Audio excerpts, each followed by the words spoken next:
Assalamualaikum dear students. I hope you are all fine and doing great. Our today's topic of discussion is lysosome. अच्छा बच्चे, we were discussing about the components of cell. हम cell के different components को discuss कर रहे थे. अब next जो हमारा टॉपिक है that is the lysosome. Lysosome basically ना दो वर्ड से मुश्तमिल है. One is the lyso, other is some. Some word soma से निकला है. सोमा मीन बॉडी और लाइसो मीन सप्लिटिंग. अब बेसिकली पता क्या है, ये सिंगल मेम्ब्रेन बॉन्ड स्ट्रक्चर है which contain the digestive enzyme, जिसके अंदर क्या होते हैं, डाइजेस्टिव एंजाइम्स होते हैं. क्लियर. अब इसको देखते हैं, रीड करते हैं. Lysosome of spherical organelles bonded by single membrane. एक बात याद रखिएगा, सेल के अंदर डिफरेंट होते हैं. बाद सिंगल मेम्ब्रेन होते हैं, बाद डबल मेम्ब्रेन होते हैं. जिस तरह कि आपका माइटोकॉन्ड्रिया डबल मेम्ब्रेन है, आपका क्लोरोप्लास्ट डबल मेम्ब्रेन है, न्यूक्लियस डबल मेम्ब्रेन है.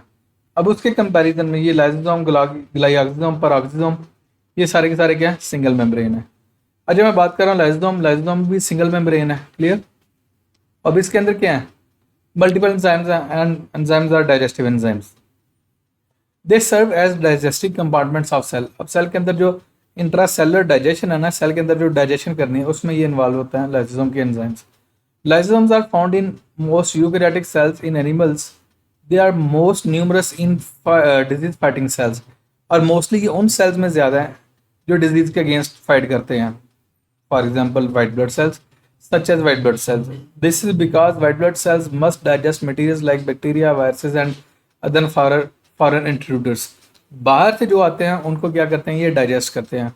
और देखो बच्चे, जो वाइट ब्लड सेल है वो दो तीन तरीके से क्या करते हैं, फॉरेन जो एजेंट्स हैं उनको किल करते हैं. फर्ज कर लो क्या उसे कहते हैं, मैं कहता हूँ बाहर से बैक्टीरिया आया, उसको डाइजेस्ट करते हैं. वायरसेस है, उसको डाइजेस्ट करते हैं. या कोई और सब्सटेंस को क्या करते हैं, डाइजेस्ट करते हैं. डाइजेस्ट कैसे करें, उसे इनगल्फ करके, इनगल्फ कर लें. इनगल्फ करने के बाद डाइजेशन कर देंगे.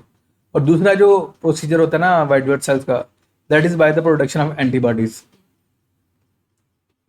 अब नेक्स्ट देखते हैं इसको. They are also involved in breaking cellular material that have exceeded their lifetime are no longer useful. अच्छा, ये इस काम में भी इन्वॉल्व होते हैं कि देखें, फर्ज कर लें सेल के कुछ ऐसे कंपोनेंट्स हैं जिनकी अब मजीद ज़रूरत नहीं है.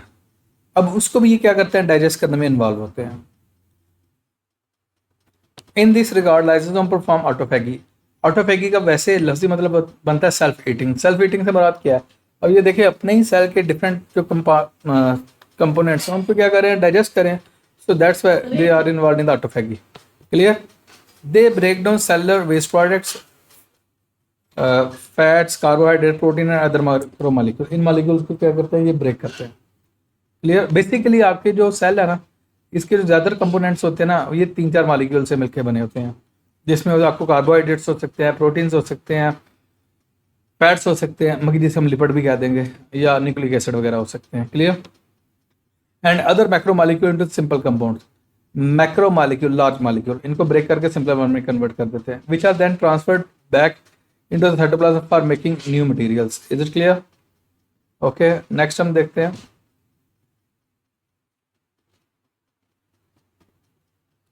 Lysosomes have about 40 different hydrolytic enzymes.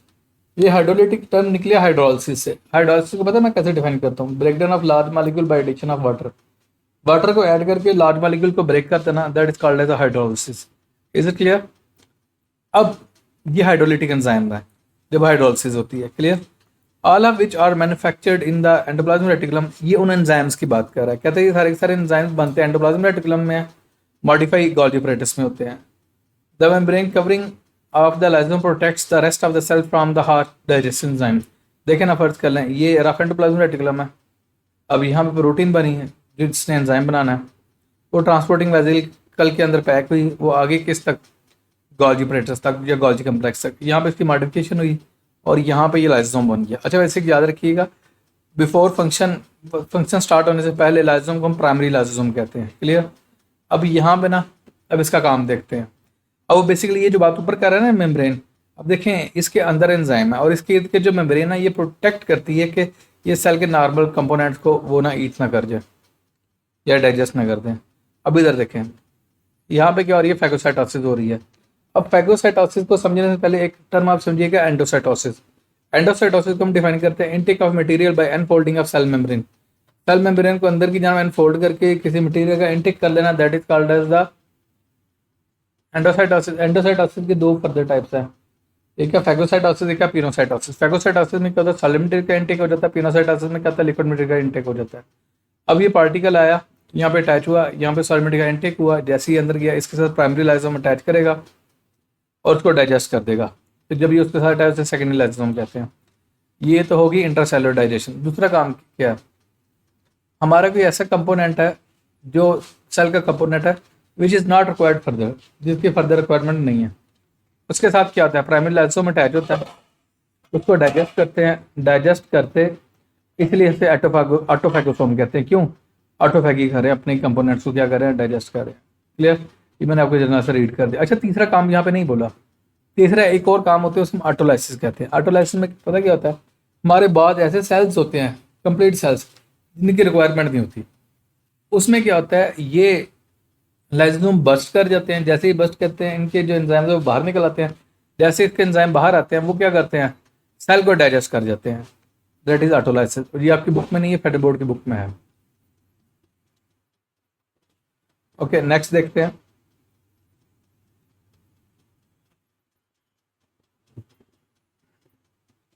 In lysosome storage disease the protein lacks one of the hydrolytic enzymes of lysosome. अब समटाइम पता क्या होता है, कोई ऐसा प्रोटीन जिसने एक स्पेसिफिक एंजाइम बनाना था, वो प्रोटीन मेलफॉर्म्ड होते हैं या प्रोटीन नहीं बनते। जब प्रोटीन नहीं बनेगी वो एंजाइम नहीं बनेगा। जब वो एंजाइम नहीं बनेगा तो उस एंजाइम ने जिस मॉलिक्यूल को ब्रेक करना था वो स्टोर होना शुरू हो जाएगा, तो इसे हम स्टोरेज डिजीज कहते हैं। Clear, the abnormal lysosome fills with indigestible substances. जाहिर बात है वो सब्सटेंस डाइजेस्ट नहीं हो रहा तो वो डिपॉजिट होना शुरू हो जाएगा, which interfere with cellular functions. For example in Pompe's disease the lysosome lacks a glycogen digesting enzyme. एक ऐसा एंजाइम है जिसने ग्लाइकोजन को क्या करना था, डाइजेस्ट। अब ग्लाइकोजन आपका क्या है, ये बच्चे आपका पॉलीसेकेराइड है, मैक्रोमोलेक्यूल है, तो अब ये डाइजेस्ट नहीं हो रहा तो ये उधर डिपॉजिट होना शुरू हो जाएगा। तो harmful amount of glycogen accumulate in liver cells. Liver cells के अंदर ग्लाइकोजन की अच्छी खासी अमाउंट क्या होती है, एक्यूमुलेट हो जाती है। In Tay Sachs disease an essential lipid digesting enzyme is missing. ये एक एंजाइम मिसिंग होता है। Accumulation of these lipids in nerve cells of the brain damages the nervous system. जब ये डिपॉजिट होते हैं तो नर्वस सिस्टम डैमेज होना शुरू है, काजेज मेंटल रिटार्डेशन, जिसमें मेंटल रिटार्डेशन होना शुरू है, and death in early childhood. और अर्ली चाइल्डहुड में क्या है, डेथ होना शुरू हो जाती है। Lysosome also function in the elimination of whole cell. Selective cell death is a mechanism used by multicellular organisms for development। जो मैं ऑटोलाइसिस की बात कर रहा था, ये वो वाला फिनोमिना है। For example when a tadpole develops into frog the cells of the tail are destroyed. तो कहते हैं जो टैडपोल है, जब वो फ्रॉगमेंट वो कन्वर्ट होता है, उसकी टेल खत्म हो जाती है। अब टेल कैसे खत्म होती है, उन सेल्स के अंदर जो लाइसोसोम वो बस्ट करते हैं, जैसे बस्ट करेंगे एंजाइम बाहर आएंगे और उन सेल्स को डाइजेस्ट करते हैं। क्लियर, अब ये जो बॉक्सेज हैं इनको रीड कर लेते हैं। Lysosome were discovered by a Belgian scientist Christian Renedidiu। They contain a strong digest। इसने digest उसको डिस्कवर किया था। Anyways, the cell is a safe from enzymes of lysosome। These enzymes require acidic environment pH 4.8। The lysosomal matrix is acidic but cytosol is neutral। cytosol क्या होता है, neutral होता है, इसलिए एंजाइम यहाँ पे काम नहीं कर पाएंगे। So even if the lysosome is ruptured, the digestive enzymes becomes inactive and cell remain uninjured। Cell uninjured हो जाएगा, रहेगा। In the mid 18th century, Belgian scientist Christian Renedidiu was investigating carbohydrate metabolism in liver cell। Liver cell के अंदर carbohydrate का metabolism को देख रहा था। He observed that when cells are damaged in centrifuge, they are released acid phosphatase enzyme है। एक बात याद रखिएगा, जिस टर्म के एंड पे एज आ जाए ना, हम वो मोस्टली एंजाइम होता है। He suggested that this digestive enzyme was encased in some membrane bounded organelle within the cell which he named lysosome। उसने लाइसोसोम का नाम दे दिया। Many cells in your brain die during development। This directed suicide is accomplished by rupture of lysosome। तो lysosome इसके अंदर rupture करते हैं within cells that are being eliminated। Is it clear? यहाँ तक बच्चे आपका लाइसोसोम कंप्लीट हो गया। If you have any sort of question then you can ask in the comment section। Thank you so much।